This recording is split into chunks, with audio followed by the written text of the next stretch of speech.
14 जून 2026 की सुबह लगभग 6:30 बजे के आसपास का वक्त हो रहा था।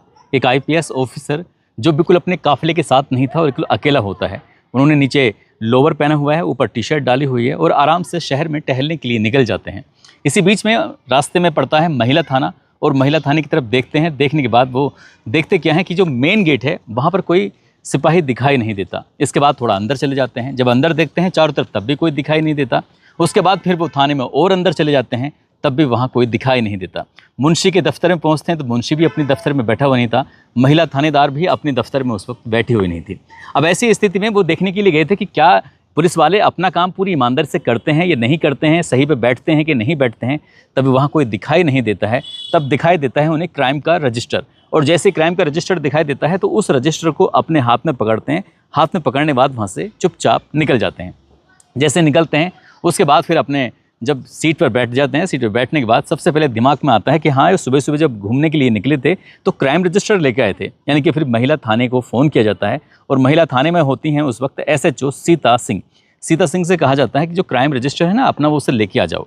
अब क्राइम रजिस्टर की जैसी बात कही जाती है तो सीता सिंह अपनी टीम को पूरी लगा देती हैं और ढूंढने के लिए, लेकिन पूरी टीम को वो क्राइम रजिस्टर मिलता ही नहीं है। इतनी घबराहट सी पैदा हो जाती है कि आखिरकार करें तो क्या करें।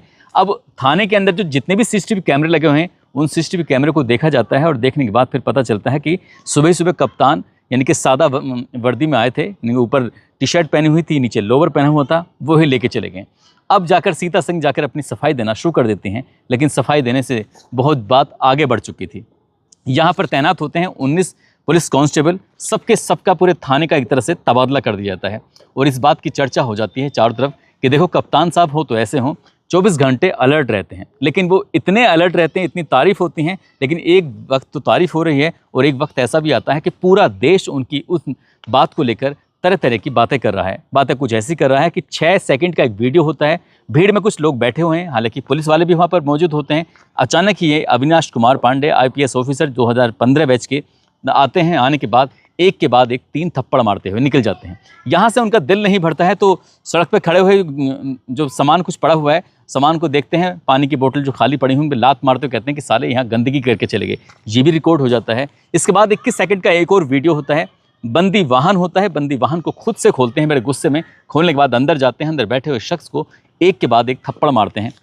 वो थप्पड़ की गूंज फिर पूरे भारतवर्ष में फैल जाती है। हर कोई इस बात को लेकर चर्चा करना शुरू कर देता है कि एक तरफ तो वो इतने अलर्ट रहते हैं क्राइम के प्रति कि कहीं कोई क्राइम ना हो जाए, किसी फरियादी को दिक्कत ना हो, और दूसरी तरफ वही कप्तान फिर लोगों को सरेआम ऐसा पीटना शुरू कर देता है।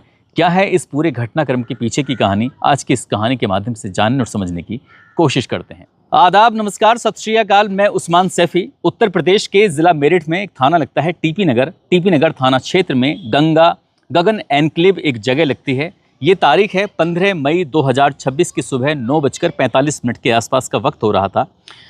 बीए थर्ड ईयर में पढ़ने वाली एक लड़की जिसका नाम होता है ललिता गौतम अपनी मम्मी अपने पापा से कहती है कि आज मेरा एग्ज़ाम है, राजनीतिक विज्ञान का एग्ज़ाम है, मैं एग्ज़ाम देने के लिए जा रही हूँ। घर से जा रही थी खुशी खुशी, जब निकलती है तो उसके बाद शाम तक घर वापस लौट कर आती ही नहीं है।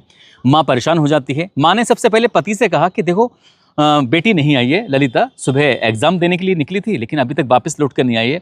घर वाले परेशान हो जाते हैं। सीधा उनके पास पहुंचते हैं जिनके पास लड़की का आना जाना होता था, जो उस लड़की को जानते थे, पहचानते थे। आसपास के घरों के लोगों से बातचीत करते हैं लेकिन उस लड़की का कहीं अता पता नहीं चलता है। परिवार के लोग परेशान हो जाते हैं। छोटी बहन है वो भी परेशान थी, छोटा भाई है वो भी परेशान है, पिताजी परेशान है, मम्मी परेशान है, आसपास के लोग भी बहुत ज़्यादा परेशान हैं। रात भर उस लड़की को ढूंढा जाता है, तलाश किया जाता है, लेकिन ललिता का कहीं भी कुछ अता पता चलता नहीं। आखिरकार पुलिस वालों की मदद ली जाती है। आसपास के लोग कहते हैं आपको थाने जाना चाहिए, थाने जाने के बाद ये पूरी कहानी बतानी चाहिए।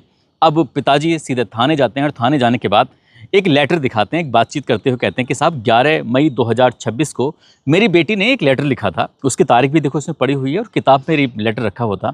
उस लेटर में लिखा हुआ था कि मुझे बहुत डर लग रहा है, मैं एग्ज़ाम देने के लिए जा रही हूँ, एक घबराहट सी हो रही है अजीब सी। हे भगवान तू मेरा ख्याल रखना, कुछ भी ऐसा अनर्थ मत होने देना। यदि मुझे कुछ हो जाता है तो मेरी मम्मी, मेरे पापा, मेरे भाई, मेरी बहन वो कैसे रहेंगे मेरे बिना, इसलिए सबको सेफ़ रखना, मुझे भी सेफ़ रखना। इस तरह की बातें जब लड़की कहती है, यानी कि पत्र के माध्यम से, तो पुलिस वालों को वो पत्र जब दिखाया जाता है, उसकी बात लिखी हुई एक बाप अपनी बेटे के बारे में बताता है, तो पुलिस वालों को गंभीरता से लेना चाहिए था, लेकिन पुलिस वालों ने शायद इस मामले को उतना गंभीरता से नहीं लिया। इसके बाद उन्होंने एक कहानी सुनाई कहते हैं 2 साल पहले की बात है, वो रोहटा थाना क्षेत्र के रहने वाले हैं। लेकिन हमारी इतनी बड़ी मजबूरी बन जाती है कि हम लोग गांव छोड़कर यहाँ आए थे शहर में, ताकि हम अपनी बेटी को, अपने बच्चों को पढ़ा सकें, उन्हें लिखा सकें, उन्हें आगे बढ़ा सकें। गांव का एक लड़का है जो गुंडा किस्म का है, जो हमें बहुत ज़्यादा परेशान किया करता था। कभी वो हमारी लड़की को छेड़ता था, तो कभी उसके साथ अपहरण करने की कोशिश करता था, कभी उसके साथ बदतमीजी करने की कोशिश करता था। जब बहुत ज़्यादा परेशानी हो जाती है, एक बार वो थाने भी जाते हैं। थाने जाने के बाद ये पूरी कहानी बयां करते हैं, लेकिन थाने की पुलिस ने शायद इस मामले को इतनी गंभीरता से लिया ही नहीं। फिर बात गांव के जिम्मेदार लोगों तक पहुंच जाती है। गांव में पंचायत आयोजित की जाती है, और जब पंचायत होती है तो पंचायत में ये फिर फैसला लिया जाता है कि अब उस लड़की को कोई भी परेशान नहीं करेगा। हालांकि जो लड़का परेशान करता था उसका नाम अंकुश होता है, अंकुश का भाई होता है अंकित, जिसका नाम होता है। पीएससी उत्तर प्रदेश में कांस्टेबल के पद पर तैनात होता है। वो भरी पंचायत में ये ऐलान कर देता है कि मेरे भाई अब आज के बाद इस लड़की को कभी परेशान नहीं करेगा। मैं इस बात की फुल्ली गारंटी ले रहा हूँ। अब मेरे भाई को माफ़ कर दीजिए। जब पंचायत में ये बात कही जाती है, सबको यकीन हो जाता है, लेकिन लड़की के परिवार वालों को ऐसा लगता है कि ये तो आए दिन की बात हो जाएगी, इसके साथ कोई ना कोई घटना ना हो जाए। इसलिए कहते हैं कि राड़ से बाढ़ अच्छी होती है। वो अपनी बेटी, अपनी दूसरी वाली बेटी, अपने बेटे, अपनी पत्नी, इन सबको लेकर सीधा मेरठ का जो टीपी नगर थाना होता है, वहाँ गगन एनक्लेव होता है, वहाँ जाकर अपने परिवार के साथ रह रहे थे। बस सब कुछ ठीक चल रहा था। बेटी 15 मई 2026 की सुबह 9:45 के आसपास निकली थी। साहब लौटकर वापस नहीं आई है। ये सारी बात सुनने के बाद भी पुलिस ने शायद इस मामले को उतनी गंभीरता से नहीं लिया। तहरीर ले लेती है पुलिस, लेकिन तहरीर लेने के बाद जैसा होता है गुमशुदगी के मामलों में, पुलिस वैसे ही अपना काम करना शुरू कर देती, यानी कि वो ज़्यादा काम करते ही नहीं है। अब वक्त आगे बढ़ जाता है। जो लड़की के माता होते हैं, पिता होते हैं, परिवार के सदस्य होते हैं, वो अपने ही तरीके से उसे ढूंढने की कोशिश कर रहे थे। 15 को गई थी, 16 तारीख निकल जाती है, और 17 तारीख जब आती है, 17 मई 2026 दोपहर के लगभग 1 बजे के आसपास का वक्त हो रहा था। रोहटा थाना क्षेत्र में एक उकसिया गांव लगता है। उकसिया गांव में ही ईख का खेत होता है। ईख के खेत में जब किसान अपने ईख के खेत में आया था, तो उसने एक लाश पड़ी हुई देखी। लाश एक लड़की की होती है, बेसुध हालत में पड़ी हुई थी। तभी वो चीख पुकार मचाता है, शोर मचाता है। उसका शोर सुनने के बाद आसपास के लोग आ जाते हैं, और जैसे लोग आते हैं तो फिर 112 नंबर पर पुलिस को सूचना दी जाती है। पुलिस मौके पर आती है। इसके बाद पूरे ज़िले में वायरलेस कर दिया जाता है, और जैसे ही वायरलेस किया जाता है तो उसके बाद पता चलता है कि टीपी नगर थाना क्षेत्र की एक लड़की गायब है। पुलिस की टीम मौके पर पहुंच जाती है। मौके पर आने के बाद फिर परिवार के लोग भी आते हैं और उस लड़की की शिनाख्त कर लेते हैं, यानी कि उसके कपड़ों की वजह से पहचान कर लेते हैं। लेकिन लड़की का चेहरा था, ऐसा लग रहा था जैसे बिल्कुल पूरी तरह से झुलसा हुआ है, जैसे किसी पदार्थ से उस चेहरे को जलाने की कोशिश की गई ताकि उसकी पहचान ना हो सके। अस्त व्यस्त हालत में पड़ी हुई थी। परिवार वालों ने आशंका जाहिर की कि हमारी बेटी के साथ तो दुष्कर्म हुआ है, इसके साथ गंदा काम किया गया है, इसके चेहरे को जलाने की कोशिश की गई, जैसे तेजाब या कुछ भी चीज़ डाली गई है। अब पुलिस वालों ने इस लाश को कब्जे में लिया, और कब्जे में लेने के बाद अब पुलिस की जो तेज़ी थी वो बढ़ जाती है। जबकि तेज़ी तो भी 24 घंटे पहले पुलिस की होनी चाहिए थी। पुलिस सख्ती से कदम उठाती तो शायद पुलिस को अभी जो कुछ करना पड़ रहा था वो करने की ज़रूरत नहीं पड़ती। इसके बाद फिर लड़की के इस बॉडी को पोस्टमार्टम के लिए भेजा जाता है। इधर पोस्टमार्टम की रिपोर्ट का इंतजार किया जा रहा था, इधर पुलिस ने जो आसपास के सीसीटीवी कैमरे थे उनको खंगालना शुरू किया। रोहटा अड्डा लगता है, वहाँ का जो सीसीटीवी कैमरा देखा जाता है, साथ ही भोनी टोल होता है, वहाँ का सीसीटीवी कैमरा देखा जाता है। तो देखा ये जाता है कि अंकुश नाम के जिस लड़के पर शक किया गया था, उसी के साथ बाइक पर वो लड़की आराम से बैठी हुई थी, और वो आराम से जा रही है। इसी बीच में पुलिस वालों ने अब उस लड़के को पकड़ लिया। पकड़ने के बाद उससे पूछा तो उसने कहा कि साहब, मैं इस लड़की से बहुत प्यार करता था, मैं इससे शादी करना चाहता था, मैं इसके साथ ज़िंदगी जीना चाहता था, लेकिन ये लड़की मुझसे दूर चली जा रही थी, इसकी ज़िंदगी में कोई और आ गया है। मैंने गुस्से में इसका गला दबाया दुपट्टे से, और गला दबाने के बाद इसकी हत्या कर दी। जब ये बात आती है तो उन्होंने कहा कि तुमने हत्या क्यों की। इसके पीछे और भी वजह सामने आती है कि जब शादी के लिए लड़की मना कर देती है कि माता और पिता जहाँ कहेंगे वहाँ शादी करेंगे, लेकिन लड़की के जो घर वाले होते हैं इस कहानी पर बिल्कुल भी यकीन नहीं कर रहे थे कि लड़के ने झूठी कहानी सुनाई है। अगर ये सच होता तो वो लेटर क्यों लिखती। लेटर में उसने लिखा था 11 मई 2026 को उसने अपनी जान को ख़तरा बताया था। घर से निकलने में उसे डर लग रहा था, घबराहट हो रही थी।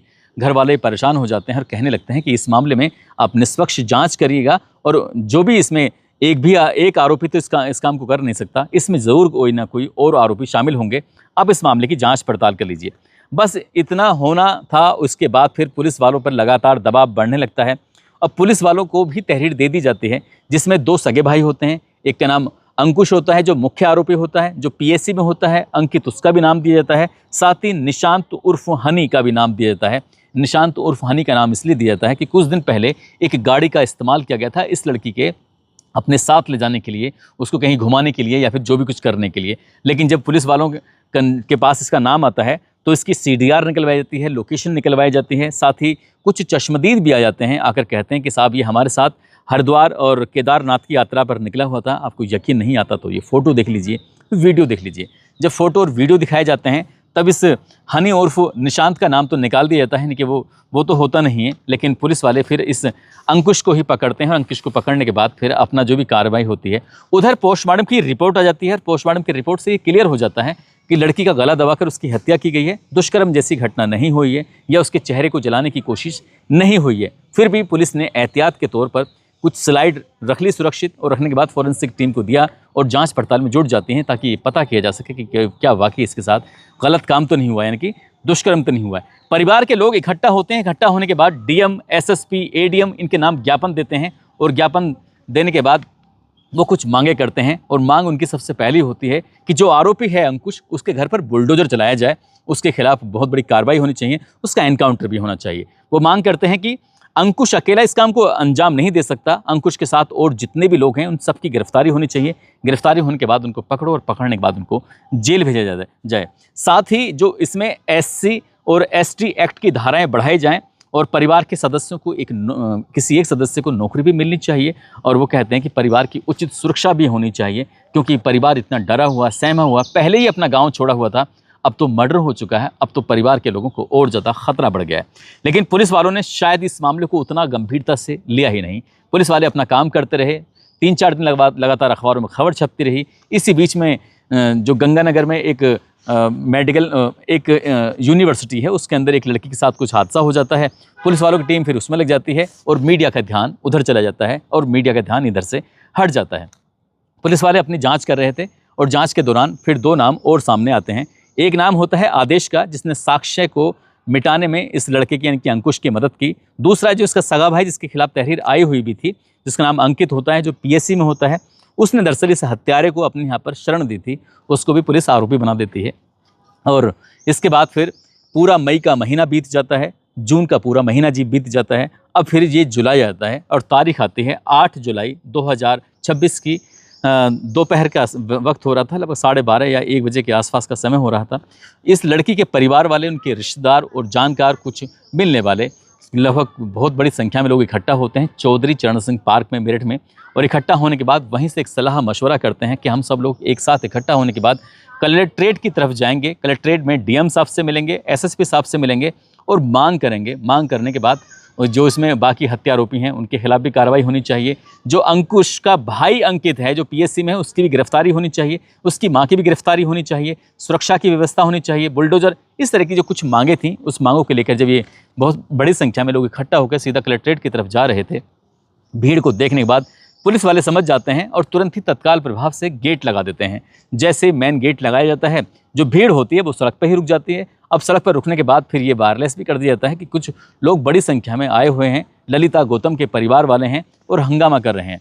अब यहाँ पुलिस वालों की संख्या धीरे धीरे बढ़ती चली जाती है। उधर तो प्रदर्शनकारी बढ़ रहे हैं, इधर पुलिस वाले बढ़ रहे हैं, और देखते ही देखते रोड पर जाम लग जाता है। जब जाम लग जाता है तो पुलिस वाले कहते हैं कि बिना अनुमति के तुम इस तरह से जाम नहीं लगा सकते, और इसी तरह से नूरा कुश्ती होती चली जाती है। करीब करीब 3 घंटे का समय बीत जाता है। पुलिस वाले उन्हें समझा नहीं पाते, पुलिस वाले उन्हें तसल्ली नहीं दे पाते। बड़े बड़े अधिकारी होते हैं मौके पर, लेकिन कोई परिवार वालों को ये तसल्ली नहीं दे पाता कि आप चिंता मत करिए, हम आपके मामले में ये मामले की जाँच कर रहे हैं और हमने मई जून में इतना काम कर दिया है। अगर ये तसल्ली देते तो घर वाले शायद वहाँ से चले जाते, लेकिन घर वाले जाते नहीं हैं। बात बढ़ती चली जाती है और बात बढ़ती चली जाती है। तो इसके बाद फिर SSP साहब आते हैं, और SSP साहब ने आते सबसे पहले क्या काम करते हैं, जो भीड़ होती है, भीड़ में थप्पड़ मारते हुए चले जाते हैं। 3-4 थप्पड़ लगते हैं और थप्पड़ों का वीडियो जो था सोशल मीडिया पर बहुत तेज़ी के साथ वायरल होना शुरू हो जाता है। इस बीच में कुछ लोगों को पुलिस वाले गिरफ्तार यानी कि हिरासत में ले लेते हैं, और हिरासत में इसलिए लिए जाते हैं क्योंकि उनमें ऐसा बताया गया कि उसमें बहुत सारे बाहरी तत्व थे जो इस माहौल को ख़राब करने की कोशिश में लगे हुए थे। इसलिए उनको जब गिरफ्तार यानी कि हिरासत में लिया जाता है, SSP साहब को बहुत गुस्सा आता है कि इस मामले की कोई अगुवाई कर रहा है। तो उस अगुवाई करने वाले को पुलिस वाले यानी कि SSP साहब पता कर लेते हैं। बंदी वाहन में थे, बंदी वाहन में खुद से दरवाज़ा खोलते हैं, जाने के बाद एक के बाद एक थप्पड़ मार देते हैं।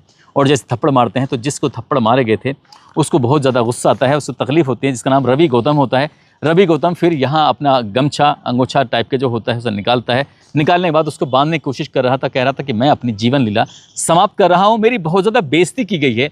न केवल उसने ये काम किया बल्कि जब कुछ देर के बाद शायद उसको छोड़ दिया गया होगा। ये सब होने के बाद पुलिस वाले नहीं चाहते थे कि मामला ज़्यादा आगे बढ़े, लेकिन रातों रात वो वीडियो बहुत तेज़ी के साथ वायरल हो जाता है और रवि गौतम एसएसपी के पीआरओ को फ़ोन करने के बाद कहते हैं कि मैं फला व्यक्ति बात कर रहा हूँ, मुझे इस तरह से इन्होंने अविनाश कुमार पांडे ने मारा है, एक काम करो हम दोनों को वैन में बंद कर दो, जो बंदी वाहन था उसमें बंद कर दो और फिर देखना दोनों में से कौन बाहर निकल के आता है। यानी कि ये खुली चेतावनी हो जाती है, खुली धमकी हो जाती है। फिर बात बहुत ज़्यादा आगे बढ़ जाती है, इतनी आगे बढ़ती है कि पुलिस वाले फिर 8 लोगों को गिरफ्तार कर लेते हैं, मुकदमा भी दर्ज कर लेते हैं, जिसमें 8 लोगों में रवि गौतम होते हैं, दिग्विजय भाटी होते हैं। ये बताया जाता है कि अमरोहा का रहने वाले हैं दिग्विजय भाटी, इन पर वहाँ पर कई सारे मुकदमे हैं। रवि गौतम जो कि नोएडा के रहने वाले हैं, उन पर भी कई सारे मुकदमे हैं। लवि प्रधान, ऋतिक गौतम, नवीन कुमार, हिमांशु, अंकित, अरविंद, इनको हिरासत में लिया जाता है और संख्या बढ़ा दी जाती है।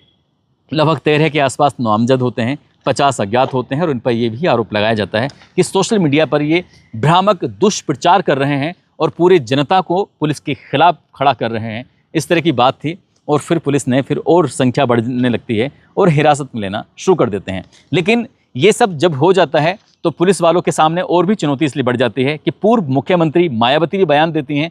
फिर ये मामला और तूल पकड़ने लगता है। उत्तर प्रदेश के पूर्व मुख्यमंत्री अखिलेश यादव भी फिर अपना बयान देते हैं, मामला और तूल पकड़ने लगता है। और नगीना के सांसद होते हैं चंद्रशेखर आज़ाद, वो परिवार से मिलने के लिए जब वहाँ पहुँचने की कोशिश करते हैं, न केवल अब बल्कि जब ये घटना घटी थी, लड़की की हत्या हुई थी, तब भी पुलिस वालों ने वही काम किया जो इन्होंने फिर से दोहराते हैं। यानी कि उन्होंने उस गांव को पूरी तरह से सील कर दिया। ना तो किसी मीडिया वाले की एंट्री होगी, ना ही किसी नेता की एंट्री होगी, क्योंकि अगर मीडिया वाले वहां जाएंगे तो हो सकता है कि कुछ नई चीज़ निकाल के ला के अखबारों में छाप दें या फिर सोशल मीडिया पर वीडियो बना कर डाल दें या फिर टीवी चैनल वाले उसे अखबार में उसे टीवी में चला दें। तो इसलिए पुलिस वाले नहीं चाहते थे कि अंदर की बात निकल के आए। और ऐसे सरदना में हुआ था। सरदना में पुलिस ने 11 तरह के बैरिकेडिंग किए थे, यानी कि पुलिस वाले किसी को जाने ही नहीं देते हैं। जब बात आती है अपने ऊपर, जब बात आती है प्रशासन के ऊपर, बात आती है शासन के ऊपर, तो सीधा फिर बैरिकेडिंग करना शुरू कर देते हैं और ये इतनी बंदिशें लगा देते हैं कि कोई मीडिया वाला वहाँ पर जा ही नहीं पाता है और नेता भी नहीं जा पाता है। यही कारण है कि चंद्रशेखर आज़ाद को टोल प्लाजा पर रोक लिया गया था। हालांकि उन्होंने वहीं अपनी पंचायत लगा दी और लगाने के बाद कहा कि हमें रोकने की तुम लोग कोशिश क्यों कर रहे हैं। काफ़ी हंगामा होता है, काफ़ी देर जाम रहता है, लेकिन कहावत है ना कि धींग का रास्ता सर पर निकलता है। वो धींग था, उनके खिलाफ तो खैर कोई कार्रवाई होती नहीं है, लेकिन जो पहले दिन प्रदर्शन कर रहे थे 8 जुलाई 2026 को, उनके खिलाफ ज़रूर एफआईआर दर्ज कर ली जाती है, उनके खिलाफ ज़रूर कार्रवाई होना शुरू हो जाती है। लेकिन अविनाश कुमार पांडे अगर ये वीडियो देख रहे हो या कोई पुलिस वाले वीडियो दिख रहे हो तो आपको 2 साल पहले जाना चाहिए। वो 2 साल पहले के परिवार को क्या मजबूरी आई थी जो उसे गाँव छोड़ना पड़ा था। परिवार के साथ साथ वो पुलिस वाले कौन थे जिनके पास परिवार के लोग गए थे ये बताने के लिए कि हमारी बेटी के साथ लड़का छेड़छाड़ करता है, उसका अपहरण करने की कोशिश करता है, उनके खिलाफ कार्रवाई कर दीजिए, लोगों को तसल्ली हो जाएगी। साथ ही वो लोग कौन थे जिन्होंने इसमें लड़की के अपहरण के जो गुमशुदगी दर्ज कराई थी, उस मामले में शुरुआत में ही कार्रवाई नहीं की। अगर पहले ही दिन कार्रवाई हो जाती और साथ ही उनके खिलाफ भी कार्रवाई होनी चाहिए। जो लोग बुलडोजर चलाने के लिए कहीं भी पहुंच जाते हैं तो उनके खिलाफ भी कार्रवाई होनी चाहिए। ऐसे लोगों को सबको चिन्हित कर देना चाहिए, क्योंकि बहुत बड़ी संख्या में बुलडोजर भी चलता है, कार्रवाई भी होती है, हाफ एनकाउंटर भी होता है, फुल एनकाउंटर भी होता है। लेकिन शायद इस मामले में ये सब चीज़ें नहीं हुई थी, और अगर होती तो शायद इतना बड़ा मामला होता नहीं। इसलिए लोगों को गुस्सा भी आता है। गुस्सा आने के बाद अब पूरे देश भर में इस बात को लेकर चर्चा हो रही है। लेकिन ये डैमेज कंट्रोल कैसे होगा, कब होगा, ये वक्त के साथ कोई नया घटनाक्रम होगा तो हम लोग कोई नई कहानी सुना रहे होंगे और एसएसपी साहब इस मुद्दे को भूल चुके होंगे और जनता भी इस मुद्दे को भूल चुकी होगी। लेकिन लड़की के जो परिवार वाले हैं शायद इस मुद्दे को कभी नहीं भूल पाएंगे, क्योंकि उनकी बेटी अब इस दुनिया में है नहीं और वो कभी वापस लौट कर आएगी नहीं, और उसकी वजह से उसके मम्मी पापा भाई बहन वो शायद हमेशा दिक्कत में रहेंगे। दोस्तों, इस पूरे घटनाक्रम को सुनाने का उद्देश्य किसी को परेशान करना नहीं है, किसी का दिल दुखाना नहीं है, बल्कि आपको जागरूक करना है, आपको सचेत करना है और आपको बताना है कि पुलिस अगर पहली ही बार में मामले को पूरी ईमानदारी, पूरी शिद्दत से अगर दिखाए, जो पीड़ित है उसके भी बात सुने और जो जिसके खिलाफ मामला जा रहा है उसकी बात सुने, दोनों पक्षों की बात सुनने के बाद जो सही को सही, गलत को गलत अगर पुलिस करती है तो ज़्यादा सही रहेगा। क्योंकि अगर जरा सा भी किसी का पक्ष ले लिया तो जाहिर सी बात है कि इतना हंगामा होना तो फिर लाजमी है। जाते जाते प्रेमचंद अहिरबार हैं, उनकी पत्नी है ज्योति अहिरबार, जो कि छतरपुर के रहने वाले हैं। आज इनकी शादी की सालगिरह है। इनको शादी की सालगिरह की बहुत बहुत शुभकामनाएं, बहुत बहुत मुबारकबाद। और कुछ लोगों ने नाम लेने की अपील की है, जिसमें पूजा कपूर हैं दिल्ली से, अमरजीत विश्वकर्मा, राम बहादुर सिंह, शैलेश कुमार, देशराज गौतम, पवनेश कुमार, गुलजार अहमद, मौसम खान, करीम खान, फतेह सिंह तोमर, दयाराम अहिरबार, राजकुमार यादव, हरीश शेख, अक्षय सिंह ठाकुर, मंटू राज, नीलम राठौर, विनोद राठौर, ईश्वर लाल बघेल, शकील खान, चांद बाबू, सूरज पासवान। आप सब लोग अपना ख्याल रखें, सुरक्षित रहें। जय हिंद, जय भारत।